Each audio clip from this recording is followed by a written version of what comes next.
행복하기 위해 산다는 말을 들어보셨나요? 고대 철학자 아리스토텔레스는 우리는 행복하기 위해 태어났고 행복을 추구하는 것이 옳다고 말합니다. 그의 사상은 2000년 넘는 시간 동안 우리에게 영향을 미치고 있습니다. 우리는 행복하기 위해 부자가 되기를 원합니다. 단순히 부자가 되면 행복할 것이라고 믿기 때문이죠. 왜냐하면 돈이 없는 내 현재의 모습과는 달리 돈이 많은 부자들은 항상 웃고 행복해 보였겠죠. 그래서 자연스레 돈이 많은 사람은 행복하다는 자신만의 결론을 내렸을 것입니다. 실제로 부자들은 행복할까요? 그렇지 않을 것입니다. 왜냐하면 돈이 많아도 불행한 사람들은 뉴스를 통해서도 알 수 있기 때문입니다. 그런데도 우리는 행복하기 위해 살아야 해라는 인식에 갇혀 행복하기 위한 방법에 집중하고 있습니다. 저것을 가지면 행복할 것 같고 놓치면 불행할 것 같나요? 부자는 행복하다와 같은 획일적인 사고는 우리를 불행하게 만듭니다. 좋은 학교, 대기업 간판이나 명예를 갖지 않은 사람은 낙오자로 인식하게 되죠. 그리고 자신을 불행하고 실패한 사람으로 단정 짓게 됩니다. 저도 이 책을 읽기 전까지 똑같이 생각했습니다. 행복을 추구하며 살고 있고 그러기 위해서는 경제적 자유를 가져야 한다고 말이지요. 그런데 책 행복의 기원을 읽고 많은 깨달음을 얻었습니다. 돈을 벌기 위해서는 돈에 대해 알아야 하고 행복하기 위해서는 행복에 대해 알아야 한다는 것이죠. 저자는 행복하기 위해 사는 게 아니라 살기 위해 행복해야 한다라고 말합니다. 즉, 어떻게 해야 행복할까 보다는 왜 행복해야 하는지 관심을 둬야 하죠. 우리는 왜 행복해야 하는지 책에 나온 내용에 제 생각을 덧붙여 소개하도록 하겠습니다. 첫째, 인간은 생존을 목적으로 한다. 인간은 수백만 년을 생존하고 있습니다. 인간의 목적은 무엇일까요? 돈이나 명예, 뛰어난 외모일까요? 바로 생존입니다. 인간은 생존을 목적으로 진화하며 살아가고 있습니다. 우리가 중요하게 생각하는 돈이나 외모는 최우선 목적이 아니지요. 그래서 인간의 뇌는 생존에 최적화되어 있습니다. 그리고 생존하기 위해 행복이라는 수단을 이용하고 있지요. 행복은 사람마다 기준이 다를 것입니다. 예를 들면 운동할 때 행복한 사람, 가르칠 때 행복한 사람, 인정받을 때 행복한 사람이 있겠죠. 모두 다른 재능과 선호도를 갖고 있지만 공통적인 것은 행복은 생존하기 위한 수단이라는 것입니다. 생존하기 위해 적합한 일을 할 때 우리의 뇌는 쾌감을 느낍니다. 쾌감을 느낀 우리는 행복을 경험하죠. 그렇게 점점 생존에 더 적합한 상태로 변하는 것입니다. 반대로 생존에 적합하지 않은 경험을 할 때 우리는 불쾌감을 느낍니다. 예를 들면 수영을 하지 못하는데 바다에 들어갈 때의 두려움도 있고 해야 할 일을 미루고 있을 때의 불편함도 있겠죠. 이런 불쾌감은 단기적으로 큰 영향을 주지 않을 수 있지만 장기적으로는 생존에 영향을 미칠 것입니다. 그래서 우리는 생존하기 위해 쾌감을 느끼는 경험을 해야 합니다. 잘 사는 사람들은 이 쾌감을 자주 느끼는 사람입니다. 자주 느껴야 하는 이유는 쾌감은 금세 사라지기 때문입니다. 복권에 당첨된 사람의 행복은 시간이 지나면 일반인과 동등하다고 합니다.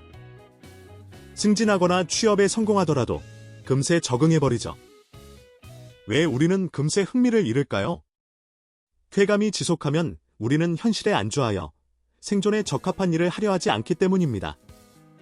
지금 쾌감을 느끼는데 굳이 다른 행동을 하는 사람이 있을까요? 그래서 우리의 뇌는 쾌감을 리셋하여 제자리로 돌려놓습니다. 그래서 우리는 다시 쾌감을 느끼기 위해 행동을 할 것이고 생존할 수 있지요. 행동하는 것은 어렵지만 어려운 만큼 큰 보상을 얻을 것입니다.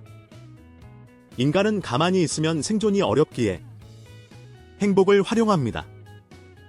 행복을 자주 느끼기 위해서는 결국 자신에 대해 알아야 합니다.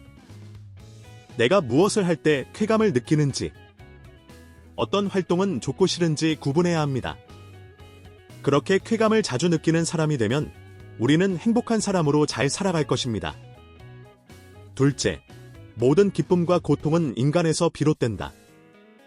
사람은 혼자서 살아갈 수 없습니다.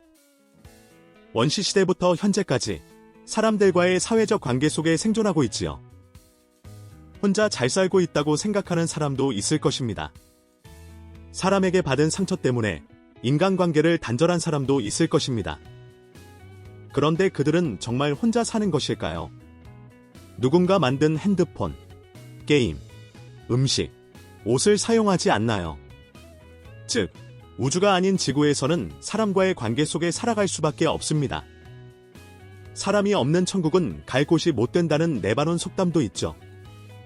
다시 말해, 우리는 생존하기 위해 인간관계를 중요시해야 합니다. 그 이유는 앞에서 말한 행복은 인간관계를 통해서도 경험할 수 있기 때문입니다. 첫사랑, 첫 경험, 인정을 받고 대우를 받는 경험 모두 사람에게서 받게 되죠. 이 경험은 우리의 쾌감을 극도로 올려주어 행복을 느끼게 합니다. 계속해서 쾌감을 느끼기 위해 타인을 도와주고 선의를 베풀며 살아갈 것입니다. 반대로 이별, 죽음, 해고 등의 아픈 경험도 인간에게서 경험하게 되죠. 큰 상처 때문에 타인과의 관계를 단절해버리면 슬픔은 느끼지 않을 수 있지만 행복을 경험할 확률이 낮아집니다. 타인을 믿지 못하고 부정적인 인식에 갇혀 사는 것은 생존율을 극도로 낮춥니다. 그렇게 점점 혼자가 되어 불안과 스트레스는 커질 테죠. 이것은 생존에 적합하지 않습니다. 그렇다면 행복하기 위해 무조건 남을 신경 쓰고 도와주어야 할까요? 그렇지 않습니다. 우선 해야 할 것은 내 중심을 잡는 것입니다. 중심을 잡지 않으면 주변 환경에 많이 휘둘릴 것입니다. 한국은 특히 주변 사람을 의식하는 경향이 강합니다. 행복하다는 것을 보여주기 위해 SNS 속에서 과시하고 내 인생의 중요한 결정을 타인에게 맡깁니다. 30대 평균 연봉은 얼마이며 자산은 얼마인지 신경 씁니다. 남들의 외모를 부러워하며 스스로 자존감을 낮춥니다.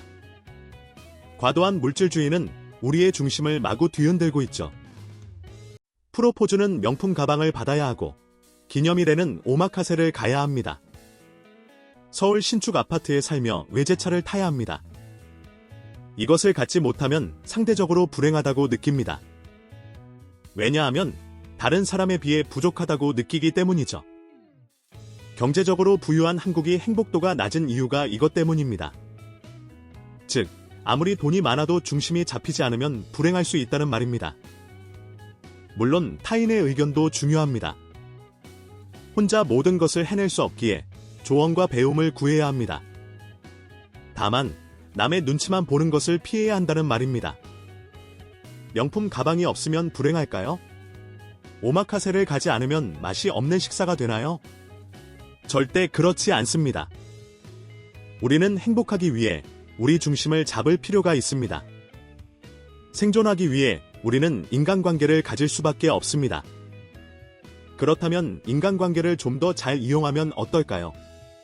마지막으로 저자는 생존하기 위해 행복은 수단이라고 말합니다. 잘 살기 위해 시간을 내가 행복한 일로 채워야 한다는 말입니다.